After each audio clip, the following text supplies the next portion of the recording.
Bom dia, irmãos e irmãs. Nós estamos reunidos em nome do Senhor Jesus. Irmãos, essa não deve ser apenas uma expressão, um clichê, mas deve ser realmente a nossa realidade. Quando nós dizemos que estamos reunidos em nome do Senhor Jesus, nós queremos dizer que nós estamos reunidos debaixo do seu encabeçamento, da sua liderança, do seu senhorio, da sua condução, do seu bom pastoreio.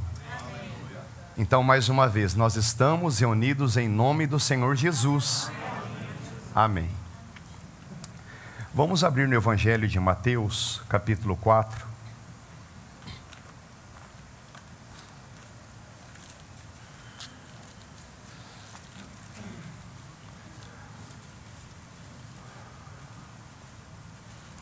Mateus capítulo 4, a partir do verso 23. Jesus percorreu toda a Galileia, ensinando nas sinagogas deles, pregando o evangelho do reino e curando todas as doenças e enfermidades entre o povo. Assim, sua fama espalhou-se por toda a Síria e trouxeram-lhe todos os que sofriam de várias doenças e tormentos, os endemoniados e os que tinham ataques, e os paralíticos, e ele os curou. E grandes multidões o seguiam, procedentes da Galileia, de Decápolis, de Jerusalém, da Judéia e do outro lado do Jordão. Evangelho de Marcos, capítulo 1.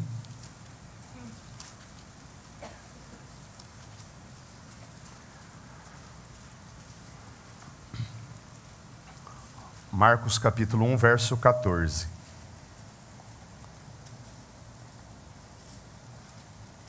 Depois que João Batista foi preso, Jesus foi para a Galileia, pregando o evangelho de Deus e dizendo: completou-se o tempo e o reino de Deus está próximo.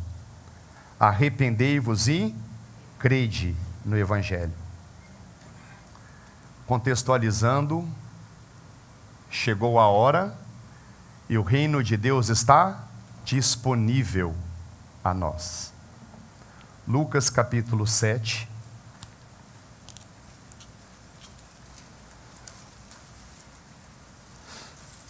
Lucas capítulo 7, verso 20.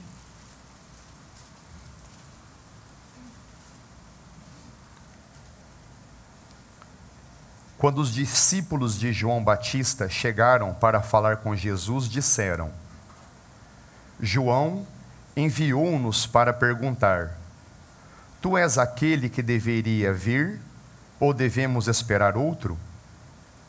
Naquela mesma hora, Jesus curou muita gente de doenças, de enfermidades e de espíritos malignos, e deu visão a muitos cegos. Então lhes respondeu: ide e contai a João o que tendes visto e ouvido.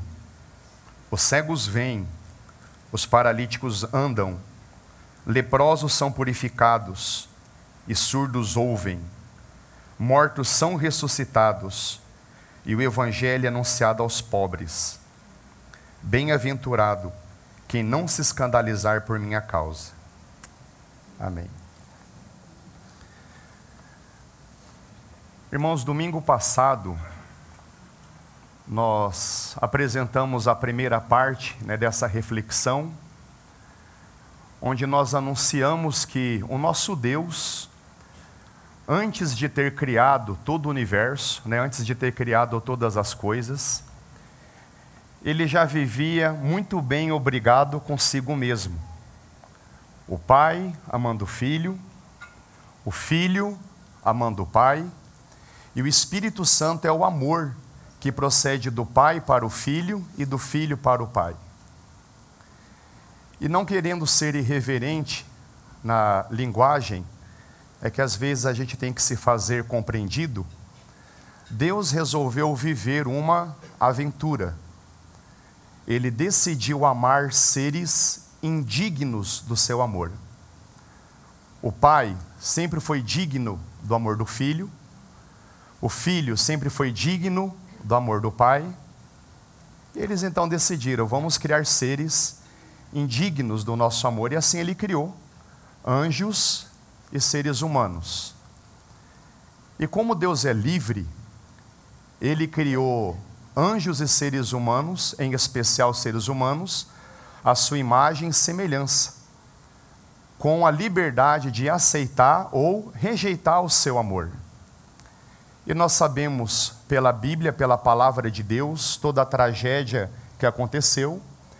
O ser humano infelizmente optou pela rebeldia, optou pela rebelião, mas mesmo assim, Deus, que é pleno em amor, decidiu amar os seus inimigos.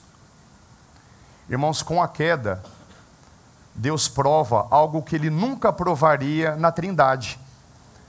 Deus prova a rejeição, Deus prova o confronto, Deus prova a rebeldia, Deus prova a tristeza e Deus prova a ira. Isso apenas revela a grandeza do nosso Deus. E aí, será que nós ficamos nesse mundo então sem esperança? É daí que o próprio Senhor vem ao nosso favor. O Filho Eterno se encarnou na pessoa do Senhor Jesus. Irmãos, por que nós adoramos Jesus? Porque Ele é Deus. Porque Ele é digno do nosso amor, da nossa adoração, do nosso respeito, da nossa admiração. E Ele então vem ao nosso favor. Então aí lemos nessas passagens iniciais, o Senhor Jesus dizendo, chegou a hora, o reino de Deus está disponível a vocês. E qual é o caminho? Arrependam-se e creiam. Arrependam-se dos seus pecados e se unam a mim, creiam em mim. Então a entrada do reino dessa forma nos é disponível. Então nessa mensagem gostaria de focar esses 3 pontos. O primeiro ponto, os irmãos lembram? O Senhor Jesus é o Rei do reino de Deus. Segundo ponto, Ele é Senhor sobre doenças e enfermidades. Podemos dizer que Ele é Senhor sobre as doenças, sobre as enfermidades e também sobre a morte. E Ele é Senhor sobre as forças do mal e sobre os fenômenos naturais. E aí no domingo passado nós anunciamos o Senhor Jesus como Rei. Lembramos que, segundo a palavra de Deus, esse mundo vive em rebelião. A Bíblia é muito clara quando diz que esse mundo jaz no maligno, que Satanás é o Deus com D minúsculo dessa era, desse século. O próprio Satanás, quando apareceu ao Senhor Jesus, fez aquela oferta. Jesus, todos os reinos do mundo me foram dados e eu dou a quem eu quiser. Então, irmãos, realmente vivemos nessa rebelião. É por isso que a palavra de Deus nos ensina, não ameis o mundo, nem o que nele há. E Tiago 4,4 é muito claro, aquele que ama o mundo constitui-se inimigo de Deus. Então, no meio dessa rebelião na qual nós nascemos, e infelizmente nós mesmos nascemos rebeldes, com a semente do pecado em nós, o Rei do reino de Deus, o Rei dos céus, veio nos visitar. Quando o Senhor Jesus disse, eu sou a porta, João capítulo 10, verso 9. Quando o Senhor Jesus diz, eu sou o caminho, João 14, 6. O que ele estava nos dizendo? Eu sou a porta e eu sou o caminho, a única porta, o único caminho que leva vocês de volta ao reino de Deus. Então é por isso que nós apreciamos o Senhor Jesus e nós sabemos que esse caminho aberto por ele, tem o formato de uma cruz. Irmãos, como nós nos referimos à cruz com respeito, com reverência, porque ali, o Rei dos céus, o Rei da eternidade, assumiu o nosso pecado e nos abriu uma oportunidade de volta para o reino dele. E o final da história, irmãos, é muito glorioso. Então nós encerramos domingo passado lembrando o texto de Apocalipse, capítulo 11, verso 15, que diz: o sétimo anjo vai tocar a sua trombeta, e fortes vozes do céu se ouvirão. Aleluia! Os reinos desse mundo passaram a ser de Deus e do seu Cristo, e ele reinará pelos séculos dos séculos. Irmãos, nós gostamos de final feliz, não é verdade? E pela graça de Deus, o final vai ser muito feliz. O Senhor Jesus voltará, e nós sabemos que esse dia está para chegar. A gente pode sentir, irmãos, a brevidade desse dia. E ele vem reivindicar o seu reino. E ele é tão gracioso, e ele é tão bondoso, que nos chama para reinar com ele. Então, primeiro ele veio como um servo sofredor, mas ele voltará como Rei dos reis e Senhor dos senhores. Amém? Amém. O segundo ponto é que o Senhor Jesus, ele é Senhor sobre enfermidades, sobre doenças e a consequência final, que é a morte. Quando nós lemos, irmãos, os evangelhos, nós lemos a respeito de muitas curas operadas pelo Senhor Jesus. E além de curas, nós sabemos que o Senhor Jesus também ressuscitou pessoas, provando o poder que ele tem sobre a morte. Mas, irmãos, curas e ressurreições, ainda que tenham seu lugar, e já nós vamos dizer o lugar desses benefícios, não eram prioridades da mensagem do Senhor. O Senhor Jesus, ele sempre expôs o pecado como uma enfermidade muito mais letal do que doenças e enfermidades. Irmãos, é verdade que a gente pede ao Senhor por saúde, nós pedimos por forças, né? Nós pedimos pelo sustento dele, mas algo muito, muito, muito mais sério é o dano causado pelo pecado. As doenças e enfermidades podem sim nos levar à morte, mas o pecado leva à condenação eterna, e isso é muito mais sério. É por isso que o foco da mensagem do Senhor Jesus não eram curas nem milagres. O foco era o arrependimento e a fé. Arrependei-vos e crede no Evangelho. Irmãos, e essa deve ser a ênfase nos nossos dias, nos dias de hoje. O Senhor Jesus continua anunciando o seu Evangelho. E no que consiste o Evangelho, a boa notícia: arrependam-se e creiam, para ser libertos desse mundo e trazidos de volta para o meu reino. Mas, irmãos, nós não podemos ignorar que nos evangelhos tem muitas curas. Então quero levantar aqui pelo menos 3 motivos pelos quais o Senhor Jesus curava. Primeiro motivo: o Senhor Jesus curava porque ele se compadecia das pessoas. Irmãos, compadecer significa sentir a dor como se estivesse na pele daquele de quem está sofrendo. E quão maravilhoso, irmãos, é quando nós lemos nos evangelhos: e o Senhor Jesus compadeceu do leproso e o curou. Jesus compadeceu-se da multidão e alimentou. Jesus, cheio de compaixão, aquela viúva de Naim, ressuscitou o seu único filho. Irmãos, o que diz Hebreus 13, 8. Jesus é o mesmo, ontem, hoje e para todo sempre. Da mesma forma que o Senhor Jesus se compadecia daquelas pessoas, porque Ele é o mesmo, Ele continua se compadecendo de cada um de nós.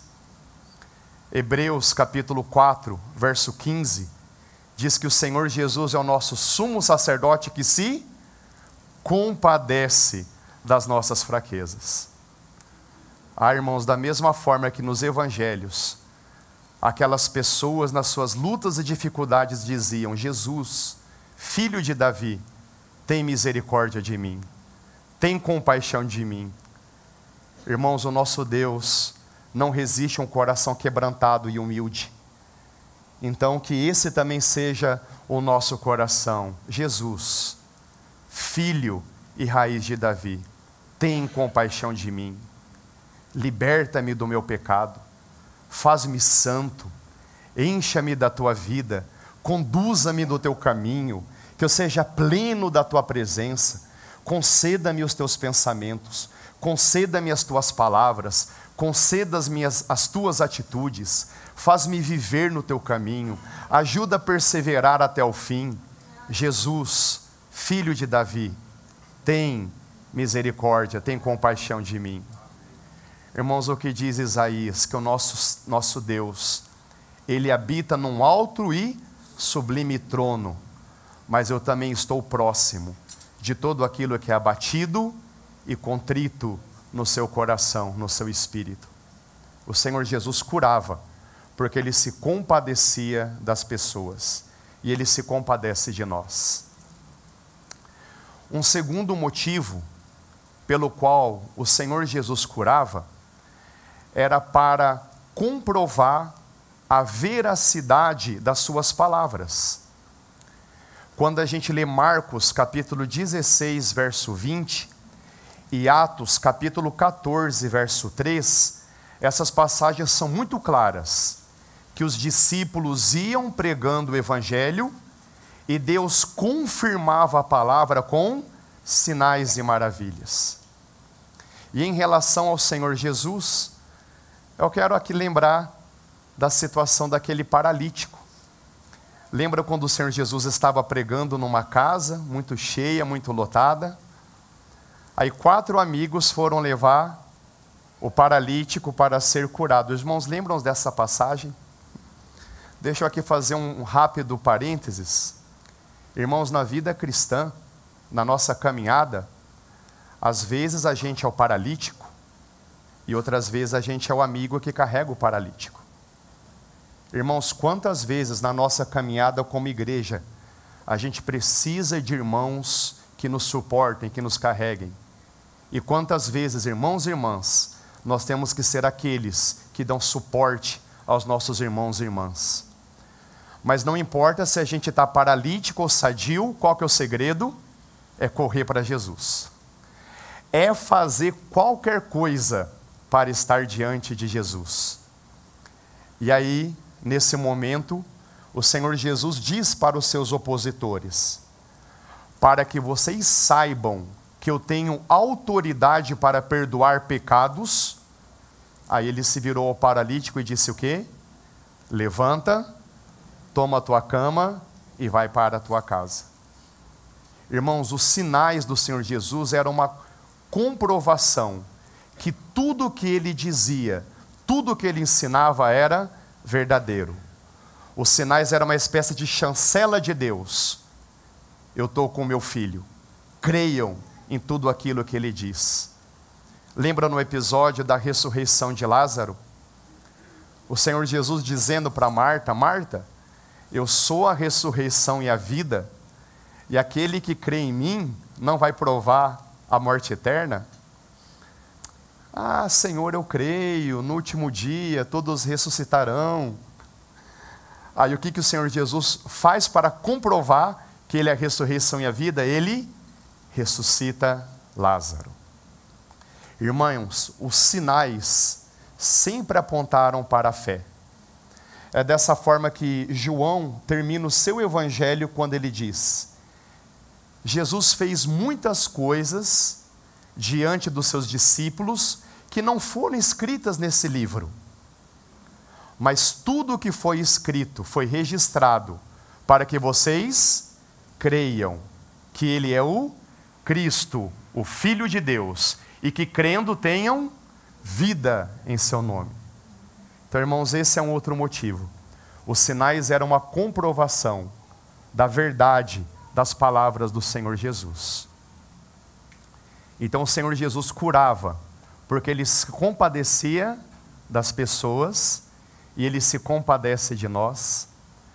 O Senhor Jesus curava como comprovação da veracidade das suas palavras, e também o Senhor Jesus curava para cumprir a profecia de Isaías capítulo 53, verso 4, que diz: Ele levou sobre si as nossas dores, Ele tomou sobre si as nossas enfermidades.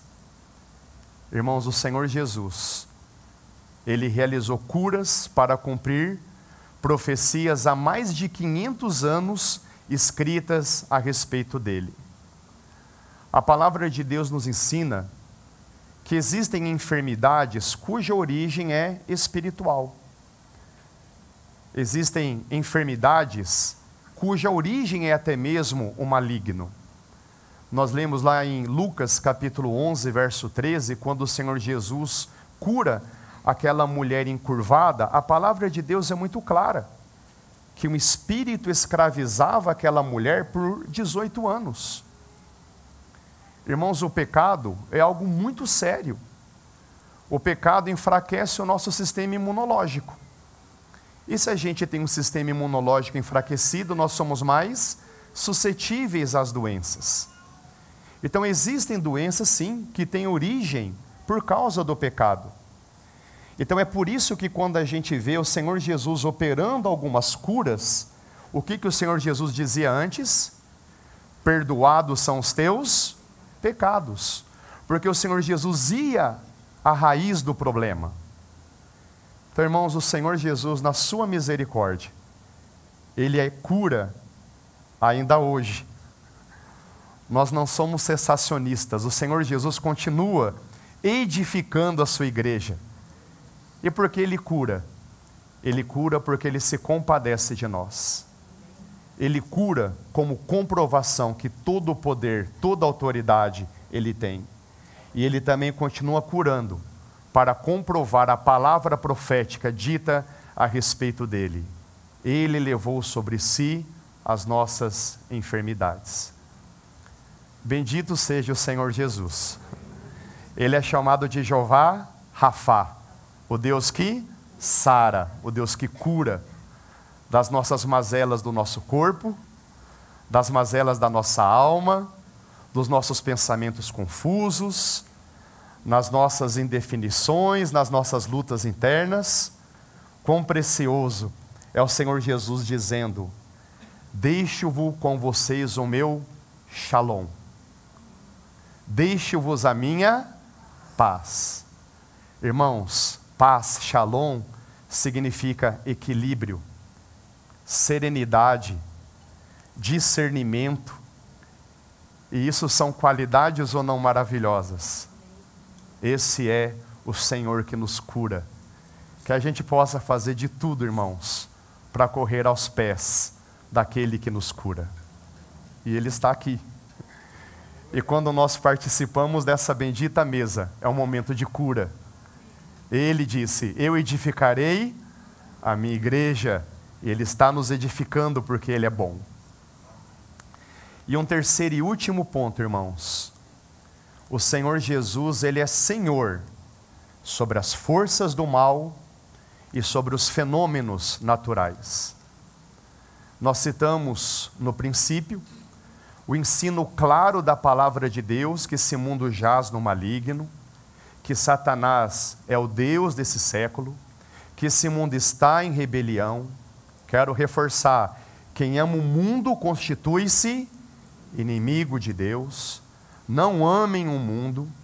A palavra de Deus, o Senhor Jesus nos orienta, o apóstolo Paulo nos orienta para tomarmos cuidado para não sermos condenados com esse mundo, A palavra de Deus, irmãos, nos deixa claro a respeito no ambiente de rebeldia, de hostil, que nós fomos plantados. 1 Pedro capítulo 5, verso 8, o inimigo é comparado com um leão que anda ao nosso derredor. É interessante essa palavra, né? Porque ao nosso redor estão os anjos e dentro de nós o Espírito Santo. Mas ele anda ao nosso derredor esperando a gente abrir uma brecha para que ele possa agir. Irmãos, isso é muito sério. O pecado dá base para o inimigo agir em nossas vidas. A palavra de Deus é muito clara nesse ensino. Em 2 Coríntios capítulo 11, verso 14, ele diz que ele se disfarça como um anjo de luz. Nas palavras do Senhor Jesus, ele é o lobo na pele de cordeiro. Em Apocalipse capítulo 12, verso 9 e 10, ele é descrito como o dragão, a antiga serpente, atenção irmãos, que engana o mundo e nos acusa dia e noite diante do nosso Deus. Em João capítulo 8, verso 44, o Senhor Jesus diz que ele é mentiroso e pai da mentira. E em João capítulo 10, verso 10, se aplica muito bem a ele, o inimigo que veio para roubar, matar e destruir. Irmãos, há um inimigo real. Nós não podemos cair em dois extremos. O primeiro extremo, ignorá-lo, e o segundo extremo, supervalorizá-lo. Mas nós temos que estar atento, que nós estamos sendo treinados num ambiente hostil.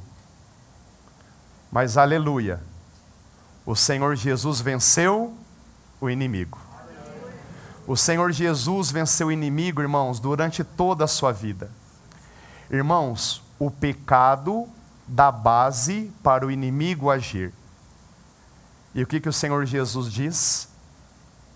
Ele, o inimigo, Satanás, não tem direito nenhum sobre mim.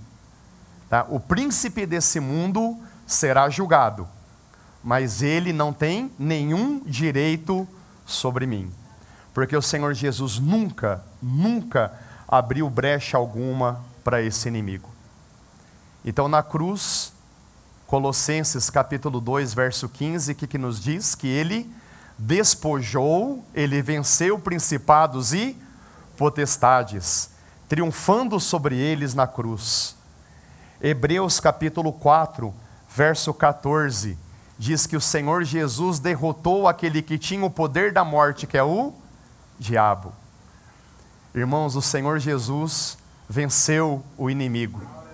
E se nós nos mantermos fiéis em Jesus, nós compartilhamos da sua vitória.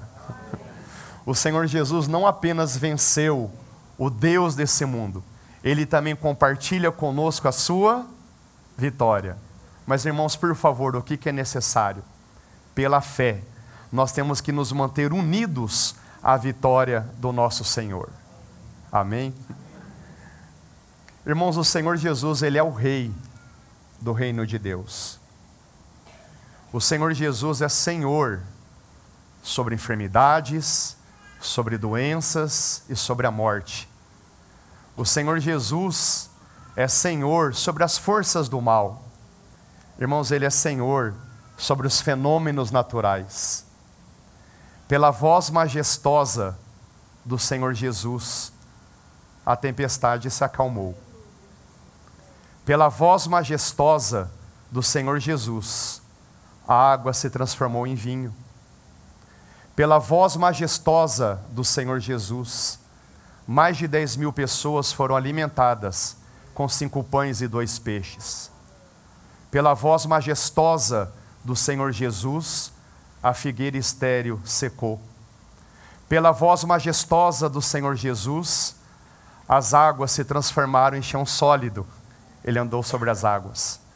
Pela voz majestosa do Senhor Jesus, cardumes nadaram às pressas as redes do incrédulo Pedro. Em João capítulo 5, o Senhor Jesus diz: um dia, todos ouvirão a minha voz. Pela voz majestosa do Senhor Jesus. Um dia todos ressuscitarão e todos estarão diante dele. Todo joelho se dobrará. Irmãos, toda língua confessará que ele é o Senhor.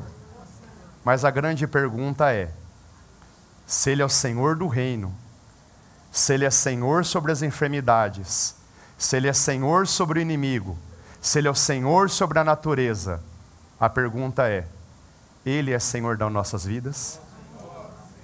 Que possamos dizer um sonoro sim. Ele é o Rei, o Senhor, o dono das nossas vidas. E onde o reino dele se manifesta, pessoas ainda são curadas. O mal é vencido.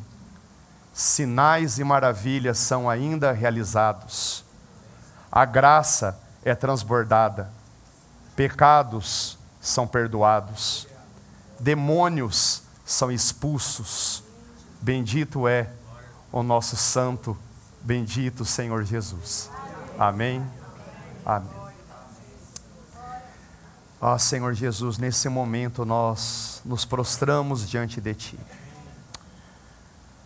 Ó Senhor, Tu és o Rei das nossas vidas, o dono dos nossos corações. Te agradecemos, Senhor, porque o Senhor nos presenteou com fé, com arrependimento. Somos Teus, Senhor. Te agradecemos por esse momento bendito. Te agradecemos porque Tu és o nosso Rei, o nosso dono, e nos consideramos tremendamente privilegiados por sermos súditos do Teu reino. Tu és o Senhor que nos sara, o Senhor que nos cura, o Senhor que nos liberta, o Senhor que nos restaura. Quão bondoso Tu és. Que essa manhã, Senhor Jesus, somente Tu, Senhor, tenhas toda a glória, todo o reconhecimento que é digno de receber. Amém.